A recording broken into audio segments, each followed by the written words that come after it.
morning to you. Yes, sir. Good afternoon. Welcome, everyone, to the Pass First Hoopscast, Monday, May 16th. I got a holiday here in Spain. I got the day off, and Pat has been kind enough to take some time out of his Monday morning. E9, baby. Part 2 of our series about taking our licks. Might as well start the week off right. Take them early. Last episode, we looked at a couple licks to the Los Angeles Clippers and a Grizzlies lick, and here we are on this Monday morning for 4 more quick-hitting licks.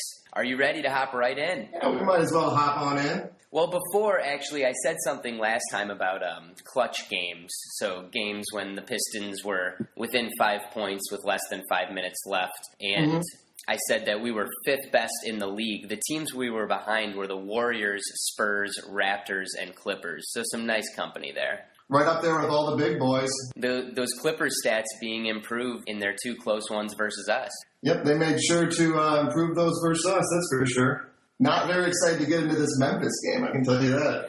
No, so we got January 15th at the Grizzlies. We lost 93-92 on a Mario Chalmers runner. Yep, the Mario leaner runner of sorts that straight bottom. Yeah, it worked out pretty nicely for them. What do you remember about this game? Our dude, we could go right back to Matty Barnes, who is absolutely spectacular. 6 of 6 from 3. Just every time he touched the ball, it was down. No questions asked. I remember I was like losing my mind. Kind of the norm with him. We just knew that he was going to get his that night, and for probably every other night we play him. They had a nice outing from Jeff Green as well off the bench, so they were getting some big-time points off the bench there, which is always big, especially in a game like this. Yeah, 16 from Jeff Green, and back to Matty, there was a point in the fourth quarter where it was kind of Matty and our Stanley Johnson just going back and forth. Yeah, the other guy of note of the night was Stanley coming off and giving Matty a little one-up himself. He was hitting from deep. He had one in the fourth quarter. We were down 13, kind of seeing it slip away, and he hit a big-time 3-ball that got us back in it. Yeah, 5 tray balls for the young gun. Yeah, 5 of 9. He had a pull-up from deep in the late shot clock, which was really cool to see. He shoots well off the dribble, actually. You know, this is kind of like how he ended the season there. He was hot from deep in that Cavs series. You're playing 25 minutes in this game, getting them up, doing the right things, getting a little bit of rebounds, playing some D. Yeah, had a big steal late to cut the lead as well. We had the services of Brandon Jennings in this one. Yeah, Brandon was out there in crunch time, actually. Yeah, he played great. 10 big points. And he was facilitating a little bit. He always moves it. Like, he can score it, obviously, with the best of them, but, man, that guy can really pass. Super underrated passer. He always is whipping around one-handed passes. I mean, going back to the game, Drummond had a double-double, but nothing too spectacular. He was, played a really good game, but, only 11 points, 11 rebounds. He really had some struggles against Marc Gasol, which was cool to see because he came back and did some nice things as well, but there were some frustrating moments for sure. And Marc Gasol is probably defensively the best center in the game. Like, he's always like top of the league in defensive category and stats, and I think he won it a couple years ago, this guy plays really good defense. Yeah, and he makes you work on the offensive end. He can step out or take it right by you or post up. I mean, he scores in all the ways. Growing up with Powell, they were probably just popping jumpers in the driveway. I can imagine. Weird stat, Drummond was plus 19 in this game. I see that, and when I was talking about his game being kind of up and down, I'm looking at that plus 19 and almost thinking, man, am I saying the right thing here? Well, no, it's true. I mean, I know. He had some bad moments, but he was in foul trouble as well. The squad played good overall. We didn't get the scoring from KCP and Reggie, but they didn't really get him up very much. They shot actually pretty well. They played a pretty efficient night. Reggie didn't play many minutes. This was early in Jennings returning, and so I think Stan SVG saw he had kind of the hot hand and stuck with it. Stan was probably trying to let everyone know kind of what we have still in Brandon. Games like this, getting him extended run definitely increased his value for trading for Tobias. No doubt the Magic are like, ooh, should we ship Tobias? Yeah, let's basically give up Tobias Harris. Jennings looks good. Maybe they'll toss in Ilya Ilyasova. Yeah. Who had a great game this game. Ilyasova played real well. Coming back, his first Memphis game kind of struggled having to D up the big boys in Zach Randolph and Marc Gasol, but 17 and 9 in this game, I'm sorry. Yeah, he found himself open and he was moving more in this game. I think that first game he kind of realized I can move around on these big boys and I think I can get a lot of looks if I find the right spots. Good adjustment by him. And that's the same thing I think we could expect out of Tobias in a game like this, probably to even to a better extent, because I think he moves a lot better without the rock. That was definitely a difference versus teams with two bigs.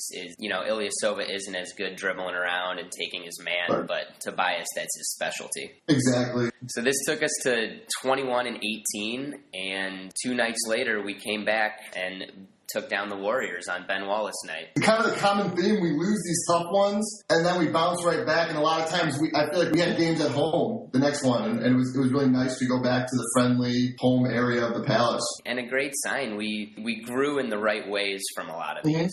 All right, let's go on to the next one. We got Pistons at Nuggets, a 101-104 loss. Man, the Nugs were real tough for us. They had our number this year. They were 2-0 versus us. It's not okay. That Nuggets team is a team that I actually really enjoy, too. I'm surprised that they didn't fare better this season, mold better. They're a young team, but they're a good team, and they match up well against us. They are built a lot like us, They have Jokic and a bunch of guys who are kind of explosive around him. And they had Gallo in this one, who was hurt for a lot of the season. So sad when Gallinari went down. Gallinari is a dead-on shooter, probably one of the most skilled players in the league, hands down, especially on the offensive end. He got to the line 16 times in this game. Just shows you. I mean, usually, he's taken at least 5 or 6 threes. He only took 3 threes in this game, got to the line 16 times, just speaks to what he can do.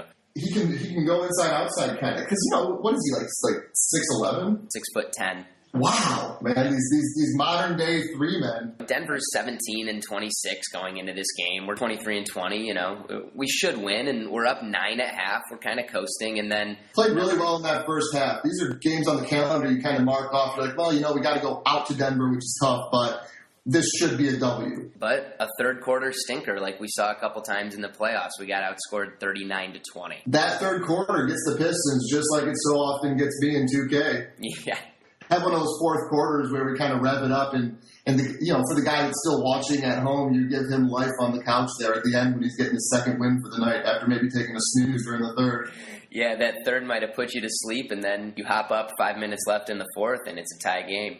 Gallinari hit a dagger in this one to give them the lead, and then in our next possession, we kind of fumbled the ball, and they were going for a dunk, and KCP just tracked down Moutier and blocked him, and it went off of Moutier and gave us another shot at the last shot. His block was fantastic, and to have it go off Moutier. If I'm Moutier, I'm not putting that shot up, man. You gotta dribble that back out. He learned his lesson, and I think KCP taught a lot of players offensive lessons with the way he played defense this year. Right, KCP's letting Moutier know you should probably pull that out and get fouled there, young fellow. Yeah.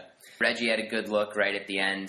He did. He took it right to the basket, went for a nice angled layup. Could have probably had a foul call, but didn't happen. I like when Reggie drives at the end. A lot of times he gets that foul with the guy on his back, or he tosses something up, and just to get it on the rim with our big fellas crashing. Right, exactly. Dre's always rolling. Yep, Dre rolling there, and you can get Marcus in there. KCP rebounds really well for a guard. KCP had the big block, but man, he was cold from deep in this one. 1 of 7 from deep for Kentavious. I can't think this is 100% accurate what I'm about to say, but I feel like Reggie and KCP definitely their struggles were on the road too as well, which makes a lot of sense. It's something to look into. Combined 3 of 13 from deep.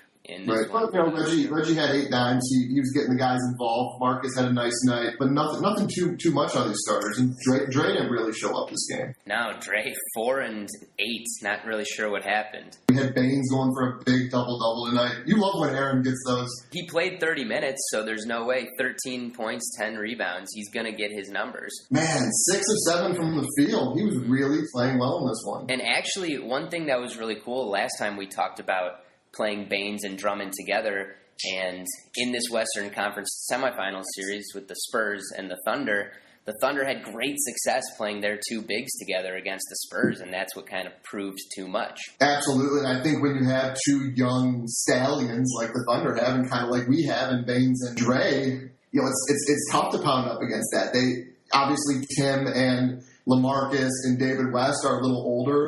I think it was a really solid game plan against these Spurs.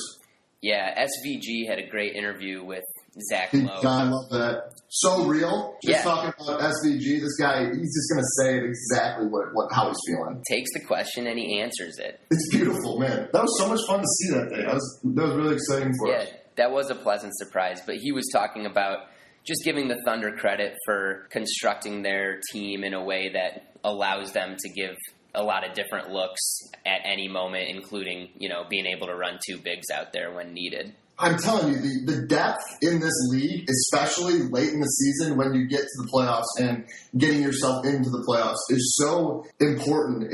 You couldn't say it enough. Just right. Look at the Heat Raptors series, the way that they've all these injuries both teams have had to deal with, and the quirky lineups they're playing out in that series. Right. No, and you really start to see the importance of having a deeper bench, and there's a lot of issues I have with, I think, how people give coaches a hard time. A lot of people this year gave Billy Donovan a hard time for not always playing either Durant or Westbrook. But, if one of those guys goes down, you have to be able to trust people on your bench to get the job done. And it's so key to mix and match these players together and who can jive and whatnot in practice and seeing what lineups can play with your depth. Even if there's a guy that maybe wasn't getting big minutes during the season. I think Stan actually referenced that about having the depth and the quality players to interchange lineups and whatnot. And I think it definitely speaks to how excited he is to pursue that this offseason in free agency and our pick in the draft. I can't wait for the draft and then free agency. It's going to be an awesome summer. Yeah, we're definitely a top destination. I have to say that. If you're a above average guy who wants a role, we are definitely got to be one of these top destinations. No doubt. And you have these hungry young guns who haven't done it before. So this is a team that could go and win a ton of games during the regular season, something like that. I think that'd be fun for someone, maybe a veteran who's still a top, a solid scorer player that is looking for that next move or... Yeah. No, someone who kind of understands exactly what they bring to the table and wants to do it for us. One more thing about this Pistons-Nuggets game, and then... Yes, I feel like we didn't give this enough love. Brandon Jennings, 10 rebounds in this game. Obviously, the Magic took note. So one thing that's been happening as we've been recording these is there's a lot of Stans in our life. We got Stan Van Gundy, who we're calling SVG. We got Stanley Johnson, who we like to call Stan, but we got to call him Stanley. Yeah, we're going to use his full name when referring to the young fella. So... third time's a charm. It is time for this week of Impactful Stands. Bring it up. I have our stand for this week. Are you ready? I knew you'd have one. This guy, Stan Longinidis. These names just keep flowing. Stan the Man Longinidis. He's a Australian kickboxer. He's retired now. All right. 8-time kickboxing world champion. Chalk him up for another one. Born in Melbourne, he's one of only 3 people to win world titles in 3 different styles of kickboxing. He's got international rules kickboxing, full contact kickboxing, and something I know a little bit about, Muay Thai. All right. He sparked an interest with you, I can tell. No, he definitely came up, and, everyone always says Stan the Man when they're talking about any Stan, but it's this guy's official nickname. Sounds like another stud to add to our group of greats. Mr. Longinidis adds to it. He's 88-8 in his career with 5 draws. No losses for these Stans. No. This week's Impactful Stand, Mr. Stan Longinidis. Congrats. Welcome to the crew. So, I place it to you. Next episode, it's your turn for our Impactful Stand. Gonna come right back at you with a fun stand. Moving on, a March 2nd nationally televised game at the San Antonio Spurs that we lost 97-81. So we finally get into a game where it's not necessarily one where we take the hard loss at the end down to the buzzer. This one is more of a whoa. That just happened. So this one was on ESPN. This was our second national televised game of the season. We had played earlier on TNT against the Knicks. This was like the first time we had been on national television this season since 2008, these two games. Speaks to the improvement. So I remember this game, a lot of people were fired up. I was getting a couple texts and calls from people who weren't necessarily talking hoop with for the last 10 years. Right, and it's unfortunate that we did have such a stinker because it was probably a lot of people who are like, all right, I'm ready to get into the Pistons again. I'm guessing after that third quarter, a lot of guys maybe turned on their favorite Netflix show. Indeed, just went to something else. It's one of those games where you're playing the Spurs, who haven't lost a home game since the beginning of time, They were undefeated at home this year and dating back to last year as well in the regular season. Right, and we're going in there and they're flexing our game on ESPN. Both these games were not scheduled. When the schedule came out, they were going to be on TNT and ESPN. They were I guess they must have just gotten thrown on there. Oh, that's right. The logical option by the NBA of taking intriguing games and putting them on national television. So Timmy D played real well in this game. I love Tim Duncan, man. He is he's just one of my guys. 12 and 8, 6 of 9 shooting. Just so efficient, and he really bothered Drummond on the defensive end, which is wild because you have your 23-year-old young gun going up against, who is way bigger and athletic than at this point than an old vet in Tim Duncan. He was just hassling. Duncan did give him fits. This snapped Andre's double-double streak. He had 13 straight coming into this, and it was snapped. Yeah, he went to the line 8 times. Had obviously a struggle there. Yeah. Hot's going to make him earn that, no doubt about it. The Spurs getting in his head in all the right ways. I think this was one of those games where we kind of needed this. We were like, all right, that's a top-tier squad. That's a team that never loses at home. That's a team that's looking to win an NBA championship. Let's regroup and, win this next one. Right, and, promising to have a first half where we came out and competed. We were down by only 1 at halftime, so we know we can play with these teams in stretches at least. Right, and we had Tobias in there, and this, and he played pretty well, and, this team was still getting used to him out there and whatnot. Right. Baines coming back against his old fellers. Baines returning home. I bet Pop thinks when he looks over at Baines, he's like, oh, man, I'm bummed I let him get away. They really could have used him this playoffs. Just a standard Spurs find of Baines. Mm-hmm. Find him, he actually went to Washington State, but he's from down under, and just a classic Spurs find, Right, somebody not too notable, but who now is going to progress every year. And always finding good big men, guys that come off the top of my head, Ian Mahinmi, me, guys like that. Those are the guys that the Spurs started with. Right, Tiago Splitter. True Splitter. I'm trying. Who plays for the Raptors that doesn't get much? Oh, Scola. He got drafted last. They just find talent, man. Yeah, they just know. They got a good system in place, a lot of trust. And the old draft and stash for the Spurs has just worked wonders. Boban, his first name I can't pronounce. Look him up. He's 7'5". This dude is massive. He's got the biggest hands in the NBA. Another Spurs find. Yeah, he was playing for them a little bit this year. I went to the Spurs game earlier in the season when we played them at home when Tony Parker ripped us up. Oh, man, yeah, Tony Parker turned it right back. So, yeah, this guy, Boban Marjanovic, played a bunch in that first game, and I was there, and my sister was there with her boyfriend, and they came up and talked to us, and she was telling me how scared she was of Boban. Just looking at him. They were sitting real close to the front row, so they were getting a real good look at the players. She just kept talking about this big guy, and I'm like, are you talking about Boban? Wow. Just taken aback at the sheer size. Yeah, his hands were huge, and it's funny because in warm-ups of that, I think it was at halftime, Boban just had his hand in Timmy Duncan's face the whole time in warm-ups, and he was just shooting hooks and jumpers and stuff, and Boban was just warming him up. If nothing else, a great practice player. Yeah, take a look into Boban. That's just another Spurs find. Jonathan Simmons, another guy that they found. They just insert guys into their system, and they fit, and it's always next man up, and it just kind of works. And you just love the consistency that they have. Ginobili, Parker, Duncan are always the constants, and then they can bring guys in, and it's an immediate culture understanding. It's we're going to bring in LaMarcus, and he's going to be our big man scorer. He's going to shoot the ball 20 times a game, and these guys are just willing. Now we have the young stud in Kawhi, and he's going to be our main dude. He's going to facilitate. He's going to do it all. And then these guys are just ready to roll around that. Yeah, those two in this game, LaMarcus 23 and 10, Kawhi at 27 and 6. And Kawhi just destroyed us. He was so tough in this game. We could not stop him. He was all over the court. He was diamond. He was just playing so well. He's fun to watch. I really like him. I'm a Spurs guy. It was sad to see the game go down the way it did to the Thunder, just because I wanted to see one more game out of those two teams. Right. But the Thunder really earned it. So there's not a lot you can say there for the Spurs.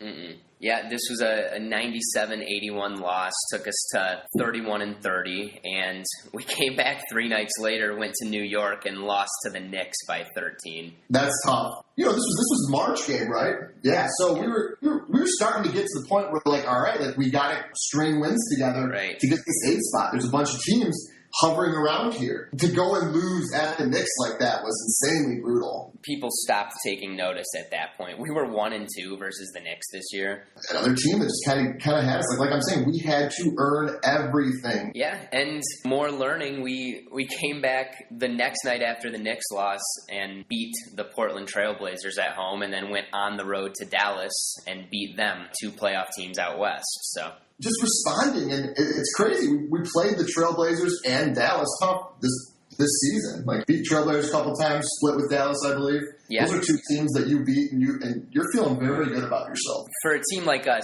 a win like that gets your attention because it's very easy to just lose to those type of teams. No doubt about it, especially on the road, and especially after you take licks like this Spurs game, like that Knicks game, like the Denver game. Mm-hmm. Man, tough licks, but constantly responding and eventually finding yourself in a playoff series. Yep. Let's move on to our next lick. We got Monday, March 14, a loss on national TV again at Washington, 124-81. We struggled with the Wiz all season. Nene had our number of all the guys to kind of like have our number. Right, of course it's going to be Nene out there, 20 points off the bench on 8 of 9 shooting. I think we touched on this before, how Sessions, Ramon had played us tough. Yeah, Sessions, another steady game, 14 points, 4 assists. And the Wizards had their full array of players. Like, they had John, they had Brad, they had Keith on the early going here. They had it all. They had all their guys here, and they just... Right, they're healthy, and... That first quarter was really tough because they just got off running hard. And when you're down big like that after the first, it was real tough to climb out of that. Yeah, they came out in this one 34-15 in the first, and then... Oof, that's tough. And our starters, like, no one hit double figures except KCP. Yep, Kentavious, 8 of 13, a nice performance for 18 points. Man, when Darren Hilliard is your second leading scorer in this one... Right, by the mid-second quarter, I'm sure SVG had thrown in our bench for good. If anything, it gave Darren Hilliard a chance to get out there and develop his confidence a little bit, to put up 10 points, had a good shooting night. He had spot minutes for us this season where you were like, man, he can play. I had a couple guys ask me about him, being like, what's his story? Like, is this guy good? Do you think he's going to be part of our rotation? I was like, I really like him. I think he's a find. It's interesting. He was not on any draft boards. Which I thought was so weird. He was on a consistently good Villanova team, stayed 4 years, and was a leader of that team. He won a bunch of Big East accolades, and just he had a really solid couple years. He was a good scorer, but I think the way that the Villanova system is, he might have been hidden a little bit over there. And I think this goes back to our scouting and our organization in general to find a guy like Hilliard. And in the second round, so many times these guys are just off squads within a year or two. Absolutely. To find a guy that you think fits your system and a guy that has the 4-year deal and he's seasoned and he's mature and he was going up and down between Grand Rapids throughout the season. He was always ready. Mm-hmm. When Stanley Johnson was injured, he was coming in off the bench. He gave us time and he looked like he was ready to take it. I know he struggled a little bit down the stretch, and Bullock and those guys kind of played over him a little bit, but he played some big time minutes for us. Right. He's just played a lot of minutes of basketball, so kind of knows how to find his area out there, find what's needed. And I feel like it's kind of like the year of the second round rookie. You have guys like Josh Richardson, our boy. You have Norman Powell over in Toronto, who's played really well for them. These are 2 4-year guys from universities that were picked in the late second round and are just thriving for these playoff teams. And then we had Hilliard, who was a 4-year guy who was kind of just ready to stand up whenever his number was called. And it's an interesting thing that we should talk about maybe at a later date, that second round pick and what you can really find there and how you want to value that. I agree. If you look at the common trend with these people who have had success as second round picks, it's the organization. It's the structure of the organization and trust and development. And we are in a position to do that. So here comes Darren. Lock that guy into your system, your organization, and you think he fits, he molds with these guys. I really like these to go deep like this into the roster, into the players. It's a lot of fun. Mm-hmm. About this game, a real stinker. Some guys got some time, like Darren, to get out there and develop their game. But after the game, Reggie Jackson said, I don't think anybody in the world really knows who the Pistons are right now and what they're going to bring night in, night out. Which is basically Reggie questioning our identity, and that's your best player. He took that challenge and decided to define our identity. After this, we went 10-5 to close out the season. The Bulls went 9-8, and we got into the playoffs over them after being behind them after this game finished. That was almost like Reggie said, either step up or get out, guys. Like, now's the time, and we can't just keep teeter-tottering like this, If you're going to be on the floor, we got to commit to doing it the right way. In this month of March, which included this game, our assists per game, we averaged 19 this season per game. We upped it to 22. 3 more assists per game in this month. That's great. We're really sharing it. I think that probably also goes back to when Marcus kind of started hitting his mark there, and he was really finding guys as well. I think the squad in general was just moving it and feeling each other. After the Marcus trade, our assists were up by 2 per game. So after the Tobias trade. Yeah. I think that also has to do with the way Tobias moves around the court. He seems to move things around better. I just notice it kind of with the movement that he provides for a team. Mm-hmm. After this game, we lost 2 nights later to the Hawks, but it was a very close game. The Hawks had our number this year, but we battled with them, and then we rattled off 6 of our next 7 during that crucial homestand. You can't talk enough about that homestand. What great timing it was for that. Taking our licks prepared us to beat subpar competition during that homestand. You take them tough, and then you win the ones that you got to win. There were so many licks. It's just funny because we could have picked 5 other games. Right. So many games that could have went either way. Which would have been the difference probably, and maybe grabbing a 5 seed. Exactly. We could have been up there in the middle of the East. Right, and a couple bounce our way here. Maybe both those Memphis games, along with maybe an LA game, and maybe we win those Knicks games where we sit. Mm-hmm. That's something that can only be solved with experience and time and gelling in with these guys. And I agree. Anything else? I've got one stat boy if you're interested before we wrap I've been waiting all day for it.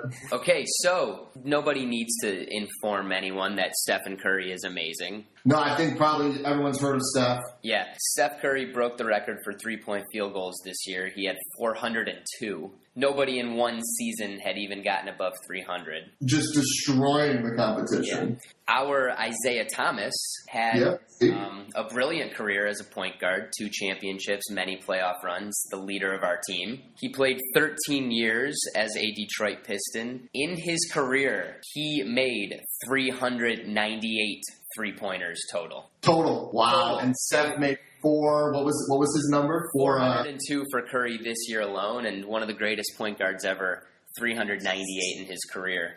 The emphasis on the 3-point shot. If anything speaks to the evolution of how the game's played with the 3 and what the point guard is doing and going to continue to do, I think it's that. You're doing things that we're never going to see again. I played this guy yesterday online in NBA 2K, and he's playing with the Warriors, and he's literally shooting shots with Steph from the second he steps over half court. That's a realistic shot. They're going down, at least 50% of them. Yes, sir. All right, let's wrap it up. I got to let you get your day started. Monday tease. Again, Monday, May 16th. We took 4 licks today. We did. We took 4 licks. We got another episode in. I hope you guys enjoy it. Yeah, we had another Grizzlies lick, Denver, a Spurs, and a Washington Wizards. But at the end of the day, we made the playoffs. You just learn from it and you roll on. Past First Hoops Cast, this has been Drew. Yep, and this is Pat. Engage with us on Twitter at Past First Hoops, Instagram, Past First Hoops Cast, or toss us an email, pastfirstmedia@gmail.com. We will be in touch. Hit us up. All right, have a good day, bro. I will talk to you later. All right, dude. I'll talk to you. See ya. Peace out.